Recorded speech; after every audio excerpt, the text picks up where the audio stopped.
MDH ಚನ masala. ಈಗ ಕಡಲೆ ಇರಲಿ, ಹಲಸಂಡೆ ಬೀಜ, ಕಪ್ಪು ಕಡಲೆ ಅಥವಾ ಬಿಳಿ ಕಡಲೆ, ಎಲ್ಲವೂ ಸ್ವಾದಿಷ್ಟವಾಗುತ್ತೆ. ಧರ್ಮಸ್ಥಳದ ಬಂಗ್ಲೆಗುಡ್ಡದಲ್ಲಿ 2 ದಿನಗಳ ಹುಡುಕಾಟದ ಬಳಿಕ 7 ತಲೆಬುರುಡೆಗಳು ಪತ್ತೆಯಾಗಿದೆ. FSLಗೆ ಮೂಳೆಗಳು ರವಾನೆಯಾಗಿದ್ದು ಧರ್ಮ ರಕ್ಷಣೆ ಮಾಡೋದಕ್ಕೆ ದೇವರಿದ್ದಾನೆ ಅಂತ ದೂರುದಾರ ಜಯಂತ್ ಹೇಳಿದ್ದಾನೆ. ಇದೆಲ್ಲವನ್ನು ನೋಡೋಣ ಬುರುಡೆ ರಹಸ್ಯ ನ್ಯೂಸ್ ಟಾಪ್ನಲ್ಲಿ. ಸೌಜನ್ಯಾಳ ಮಾವ ವಿಠ್ಠಲ್ ಗೌಡ ಕೊಟ್ಟ ಮಾಹಿತಿ ಆಧರಿಸಿ SIT ಅಧಿಕಾರಿಗಳ ಟೀಮ್ ಬಂಗ್ಲೆಗುಡ್ಡದ ಕಾಡಿನಲ್ಲಿ ಶೋಧ ನಡೆಸುತ್ತಿದೆ. ಮಳೆಯ ನಡುವೆಯೂ 2 ದಿನಗಳಿಂದ ಸರ್ಚಿಂಗ್ ಮಾಡ್ತಿದೆ. 7 ತಲೆಬುರುಡೆಗಳು ಸಿಕ್ಕಿವೆ. ಎಷ್ಟೇ ಅಲ್ಲ, 100ಕ್ಕೂ ಹೆಚ್ಚು ಮೂಳೆಗಳು ಪತ್ತೆಯಾಗಿವೆ. ಇದರ ಜೊತೆಗೆ ಸ್ಥಳದಲ್ಲಿ ವಾಕಿಂಗ್ ಸ್ಟಿಕ್, ಚಪ್ಪಲಿ, ಸೀರೆ, ಬಟ್ಟೆಗಳು, ಬ್ಯಾಗ್ಗಳು, ಬಾಟಲಿ ಮುಂತಾದ ವಸ್ತುಗಳು ಸಿಕ್ಕಿವೆ.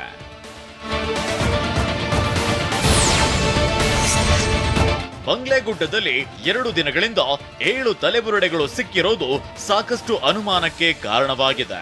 SIT ವಶಪಡಿಸಿಕೊಂಡಿರುವ ಎಲ್ಲಾ ಮೂಳೆಗಳನ್ನ ವಿಧಿವಿಜ್ಞಾನ ಪ್ರಯೋಗಾಲಯಕ್ಕೆ ಕಳುಹಿಸಲಾಗಿದೆ. ಇವೆಲ್ಲ ಪುರುಷರದ್ದೇ, ಮಹಿಳೆಯರದ್ದೇ ಅಥವಾ ಮಕ್ಕಳದ್ದೇ ಎಂಬುದು ವರದಿ ಬಂದ ನಂತರವಷ್ಟೇ ಬಯಲಾಗಬೇಕಿದೆ.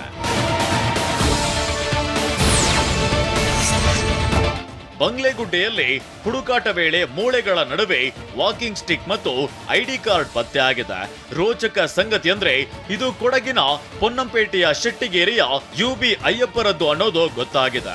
ಈ ವಿಚಾರ ಬಯಲಾಗ್ತಿದ್ದಂತೆ ಅಯ್ಯಪ್ಪರ ಪುತ್ರ ಮಾತನಾಡಿದ್ದು, ನಮ್ಮ ತಂದೆ ಮೈಸೂರಿನ ಆಸ್ಪತ್ರೆಗೆ ಚಿಕಿತ್ಸೆಗೆ ತೆರಳಿ ನಾಪತ್ತೆಯಾಗಿದ್ರು.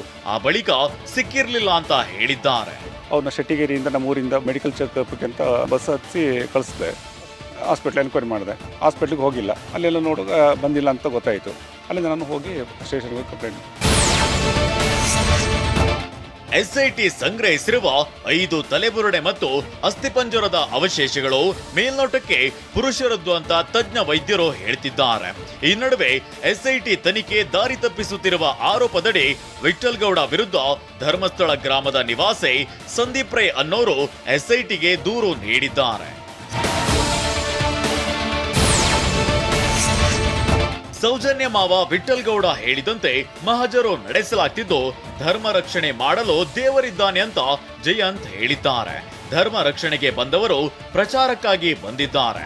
ಯಾರದ್ದು ಎಂಜಲು ಕಾಸಿಗೋಸ್ಕರ ಬರ್ತಿದ್ದಾರೆ. ಈಗ ಬಂಗ್ಲೆಗುಡ್ಡೆಯಲ್ಲಿ ಅಸ್ಥಿಪಂಜರ ತೆಗೆಯುತ್ತಿದ್ದಾರಲ್ಲ, ಈಗ ಏನಾಯ್ತು ಅಂತ ಕೇಳಿ. ಬುರುಡೆ ಗ್ಯಾಂಗ್ ಅಂತ ಕರೆದ್ರಲ್ಲ, ಈಗ ಸತ್ಯ ಹೊರಗಡೆ ಬರ್ತಿದೆ ಅಂತ ಗುಡುಗಿದ್ದಾರೆ. ಬುರುಡೆ ಗ್ಯಾಂಗ್ ಈಗ ಸತ್ಯವನ್ನ ಹೊರಗಡೆ ತರುತ್ತದೆ. ಬುರುಡೆ ಗ್ಯಾಂಗ್ ಯಾರಿಂದ ಹಣ ಪಡೆದು ಕೆಲಸ ಮಾಡುತ್ತಿಲ್ಲ, ನಾವು ಯಾರ ತೇಜವದೇನೋ ಮಾಡ್ತಿಲ್ಲ ಅಂತ ದೂರುದಾರ TJ ಅಂತ ಹೇಳಿದ್ದಾರೆ. ಸತ್ಯ ಹೊರಗಡೆ ಬರಬೇಕು ಮತ್ತು ಧರ್ಮ ಉಳಿಬೇಕು, ಅಧರ್ಮ ನಾಶವಾಗಬೇಕು. ಹೋರಾಟಗಾರರು ಈಗ ಬನ್ನಿ ಅಂತ ಸವಾಲೆಸೆದ್ರು. ಈ ಮಧ್ಯೆ ಬೆಳ್ತಂಗಡಿ ಕೋರ್ಟ್ಗೆ ನಿನ್ನೆ ಹಾಜರಾಗಿದ್ದ ಚಿನ್ನಯ್ಯ BNSS 183ರ ಅಡಿಯಲ್ಲಿ ತಪ್ಪೊಪ್ಪಿಗೆ ಹೇಳಿಕೆ ನೀಡೋದಾಗಿ ಜಡ್ಜ್ ಮುಂದೆ ಹೇಳಿದ್ದಾನೆ. ಸೆಪ್ಟೆಂಬರ್ 23ರಂದು ಹೇಳಿಕೆ ದಾಖಲಿಸಲು ಜಡ್ಜ್ ದಿನಾಂಕ ನಿಗದಿಪಡಿಸಿದ್ದಾರೆ.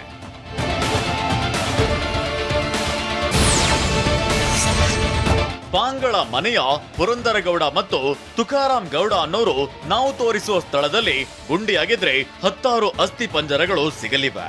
ನಮ್ಮ ಹೇಳಿಕೆ ಪರಿಗಣಿಸಲು SITಗೆ ನಿರ್ದೇಶನ ನೀಡಬೇಕು ಅಂತ ಹೈಕೋರ್ಟ್ಗೆ ಅರ್ಜಿಯನ್ನ ಸಲ್ಲಿಸಿದ್ದಾರೆ.